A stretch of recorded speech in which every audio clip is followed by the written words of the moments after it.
स्थान पर देश निकाला, वनवास हो गया। तो अगर हम चाहते हैं कि राम राज्य हो जाए तो सबसे पहले इन मंथराओं को पहचानना होगा, क्योंकि व्यक्ति के रूप में आपको मंथरा नहीं मिलेगी।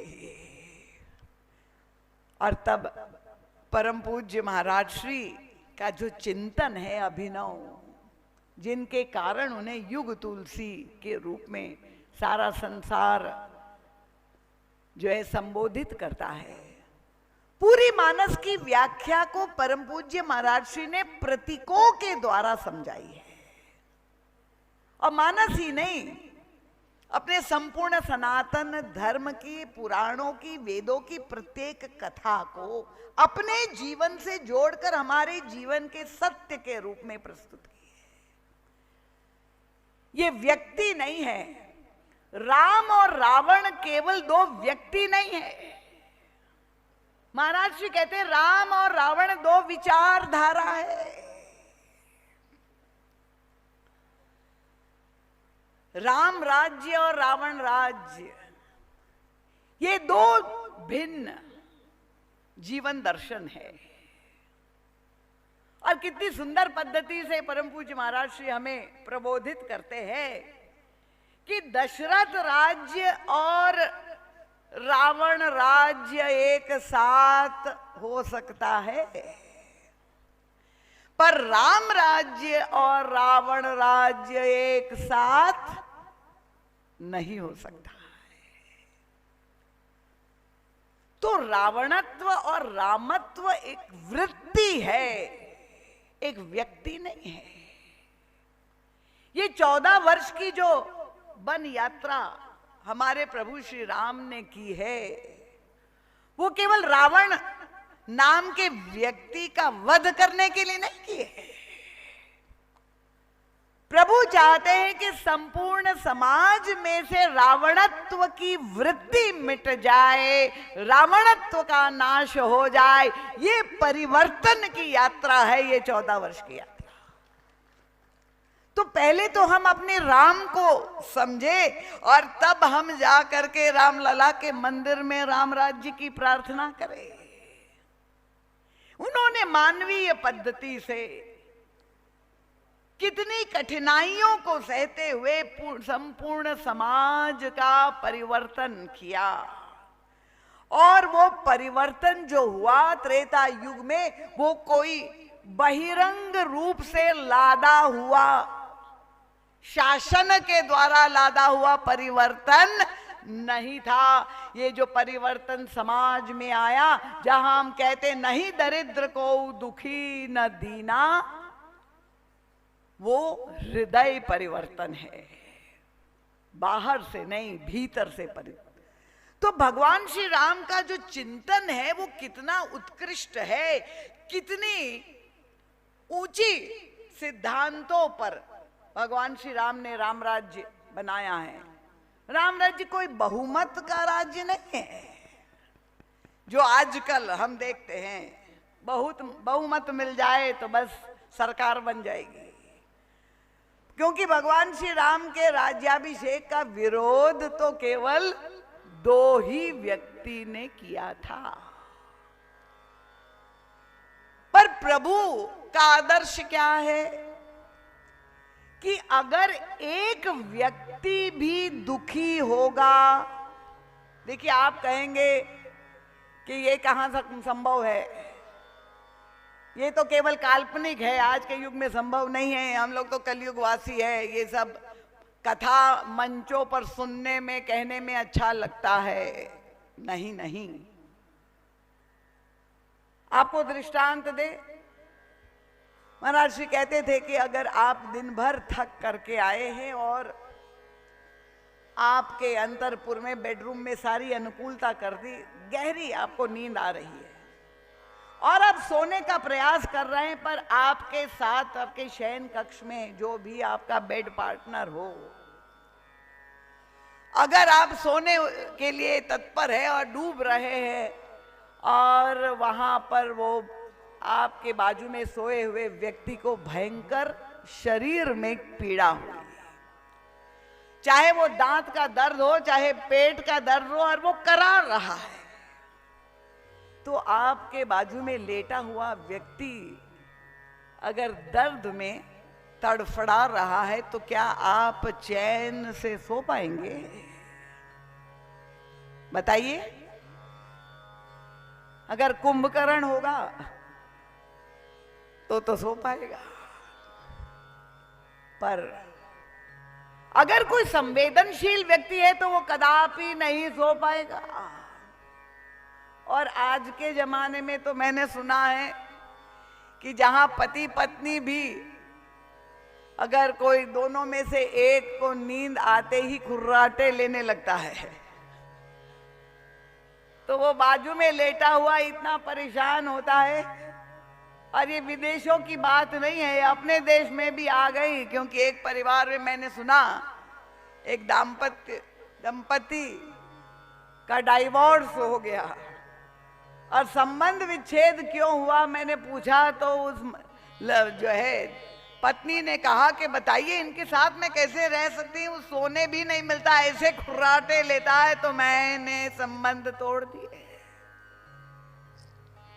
तो जहां खुर्राटे से विच्छेद, संबंध विच्छेद हो रहे हो, तो अगर आपके बाजू में सोया हुआ व्यक्ति कष्ट में है, आप सो नहीं सकते हैं, तो भगवान श्री राम का चिंतन क्या है कि अगर एक भी व्यक्ति दुखी होगा तो वो दूसरे व्यक्ति को सुखी नहीं रहने देगा। समझ में आ रहा है?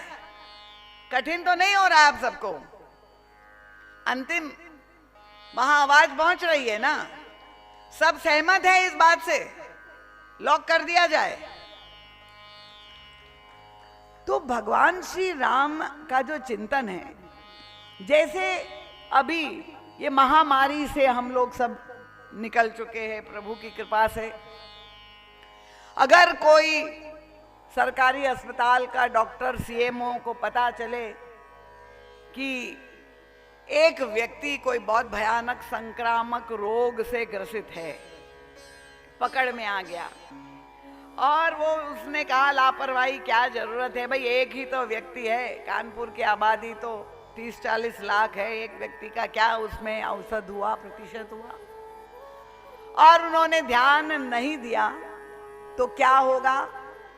परिणाम यही होगा कि ये छूत की बीमारी एक से कई सैकड़ों, हजारों और लाखों में बदलने में देर नहीं लगी।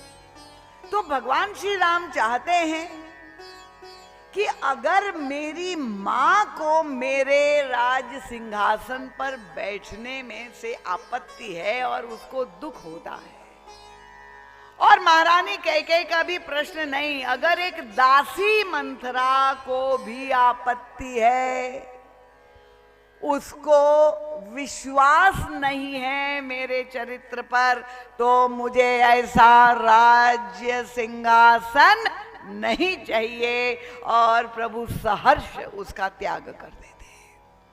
क्योंकि प्रभु तो उतावले थे क्या? वो केवल त्रेता में नहीं, प्रभु तो चाहते थे कि हर समाज के हर व्यक्ति के हृदय रूपी सिंहासन पर मुझे स्थान मिल जाए। ये सोने के सिंहासन पर बैठने से राम राज्य नहीं होता।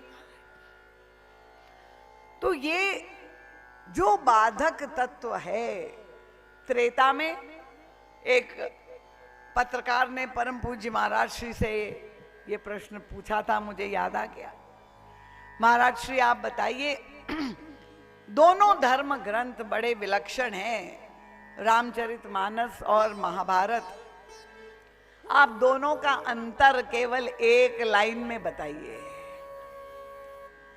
क्योंकि ये दो युगों की कथा है। और तब ये तो हमारे गुरुदेव जैसे तत्वदर्शी ही ऐसी समीक्षा कर सकते हैं। दो युगों में दो अवतारों की उपस्थिति में जो लीलाएं घटित हुई, परम पूज्य महाराज श्री ने कितना सुंदर समाधान दिया। महाराज श्री ने कहा जो घर घर होता है वही महाभारत है, और जो घर घर होना चाहिए वो ही रामायण है। और परम पूज्य महाराज श्री इन दोनों युगों की स्थितियों पर हमारा ध्यान आकर्षित करते हैं कि केवल त्रेता की कथा ही रामचरितमानस नहीं है, केवल द्वापर की कथा महाभारत नहीं है, इस कलयुग की भी हम सबके जीवन की भी कथा है। और उसको कैसे समझ में आ सकता है, तो महाराज जी इतना गूढ़ चिंतन को इतना सरल और सरस बना करके और हृदय ग्राह्य बना देते। महाराज जी कहते दोनों ही युगों में देखिए समस्या कहां से उत्पन्न हुई। एक ही परिवार की घटना है। त्रेता में भी और द्वापर में भी कोई राष्ट्रों का युद्ध नहीं है। पांडु और धृतराष्ट्र सगे भाई भाई है कि नहीं? और श्री राम और भरत भी सगे भाई भाई है दोनों युगों में। और संघर्ष कहां से उत्पन्न हुआ? उनका सत्ता और सिंहासन को लेकर के समस्या उत्पन्न हुई। अयोध्या का राज सिंहासन को लेकर त्रेता में, और हस्तिनापुर का राज्य को लेकर के द्वापर। तो दोनों युगों में परिस्थिति भी बराबर है। यहां मिलाते चलिए, क्योंकि हम अपने जीवन तक आ रहे, वहां से समीक्षा करते हुए जोड़ते हुए अपने जीवन में हमें राम राज्य बनाना है। तो हमें निर्णय करना है कि ये महाभारत और रामचरितमानस का जो अंतर बताया है, आदर्श स्थितियां कैसे उत्पन्न हो। परम पूज्य महाराज जी कहते हैं अब थोड़ा परिस्थिति बहिरंग देखने के बाद मनस्थिति में भी झांक करके देखे।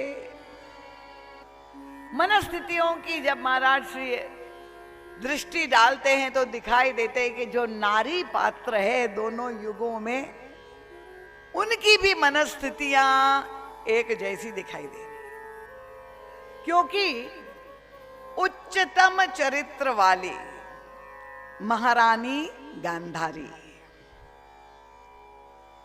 समाज में उनकी बड़ी प्रतिष्ठा, इतना बड़ा त्याग, महारानी गांधारी, ऐसी विशेषताएं होते हुए भी अब बहिरंग रूप से दिखाई तो यही दे रहा था कि महारानी कुंती और महारानी गांधारी में परस्पर प्रेम सद्भाव है।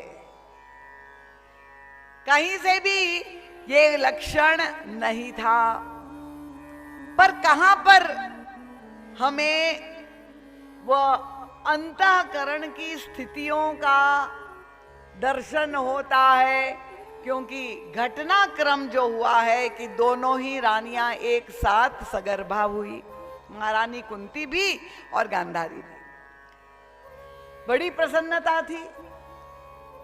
पर जब पता चला कि महारानी कुंती के गर्भ से युधिष्ठिर का जन्म हो गया, और ये समाचार मिलते ही महारानी गांधारी का जो आक्रोश प्रकट हुआ, उस आक्रोश से उनकी मनस्थिति, उनकी कुमति, उनकी बुद्धि में जो विपत्ति के बीज थे, उनके अंतःकरण में दबे हुए जो संस्कार थे, उनकी जो कुंठा थी, जो वासना थी, वो प्रकट हो गई। आक्रोश क्यों हुआ भाई? आक्रोश प्रकट हुआ, उन्होंने अपने गर्भ पर मुक्के से प्रहार करना शुरू किया। और वो एक दूसरी कथा है कि किस तरह से वो 100 पुत्रों को जन्म दिया, वो इस कथा का विषय नहीं है। तो ये आक्रोश वही मनोविज्ञान को जो इंगित करता है कि महारानी गांधारी, क्योंकि उनके पति प्रज्ञाचक्षु थे, और अंधे